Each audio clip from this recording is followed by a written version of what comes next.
যে কোনো একটা জিনিসকে চুজ করো, এটা ওয়েব ডেভেলপমেন্ট বা অ্যাপ ডেভেলপমেন্ট যেটা মন চাই, চ্যাটজিপিটির সাথে কথা বলো, করো, এবং যে কোনো একটা জিনিসকে পার্টিকুলারলি 6 মাসের মতো সময় ডেইলি 3 থেকে 4 ঘন্টা করে টাইম স্পেন্ড করার চেষ্টা করো। বুঝো না বুঝো, শেখার চেষ্টা করো। ইউটিউবের ভিডিও দেখে যদি মনে হয় যে ইউটিউবের ভিডিও দেখে কোনো এক্সপার্টের যদি হেল্প নিতে হয়, তাহলে এক্সপার্টের হেল্প নাও।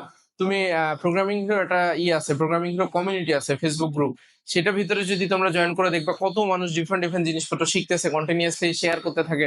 তুমি নিজেও চাইলে ওখানে পোস্ট করতে পারো, পোস্ট করে বলতে পারো যে আমি এই জিনিসটা শিখতে চাচ্ছি, এই জায়গাটাতে আমার প্রবলেমে পড়তেছে। ওরা কিন্তু তোমাকে কমিউনিটির ভিতরেই যারা আছে, অনেকেই হয়তো ভাবতেছে যে আমি তো ফেনীতে থাকি, এখানে অত ভালো কমিউনিটি নাই বা অত ভালো ডেভেলপার নাই, আমি তো শিখতে পারছি না। তাহলে তুমি অনলাইনে করো, অনলাইনে তুমি মানুষজনের কাছ থেকে শেখার চেষ্টা করো, জানার চেষ্টা করো, এবং 6টা মাস সময় তুমি যদি লেগে থেকে ওই যে 7 নম্বর বা 8 নম্বর মাস থেকে তুমি পরবর্তীতে একটু খোঁজা শুরু করলে যে কোন জায়গাটাতে কাম কাজ আছে, বা পার্ট টাইম বা কন্ট্রাকচুয়াল বেসিসে কোনো একটা জিনিস করে দেওয়া যায় কিনা। তোমার এই পলিটেকনিক ইনস্টিটিউটেরই হয়তো বা কোনো একটা ওয়েবসাইট বা তোমার ডিপার্টমেন্টের একটা ওয়েবসাইট তুমি বানাই ফেললা, অথবা একটা অ্যালুমনিদের জন্য একটা ডেটাবেস তৈরি করলা, যেখানে অ্যালুমনিরা এসে হয়তো রেজিস্টার করে ফেলতে পারে, এবং অ্যালুমনিতে পুরো ডেটাবেসে লগ ইন করে মানুষজন দেখতে পারে কে কোন কোন কোম্পানিতে কাজ করে। একটা ছোট প্রজেক্ট বানাই ফেললা, শেখাও হয়ে গেল। পরে তুমি তোমার ডিপার্টমেন্ট হেড ম্যাডাম বা স্যারের কাছে গেলা, যে বললা যে স্যার আমি এটা করছি, তখন কিন্তু তোমার একটা পোর্টফোলিও তৈরি হয়ে গেল এবং রিয়েল একটা প্রজেক্ট। তখন তুমি এটা কিন্তু অন্য একটা কোম্পানির কাছে যেও বলতে পারবা যে ভাই আমি এই জিনিসটা করছি দেখেন, এবং এটা একটা ভালো জিনিস হয়েছে। সো এই ওয়েতে আগাইলে আমার কাছে মনে হয় যে কঠিন কোনো কিছু নাই। আমি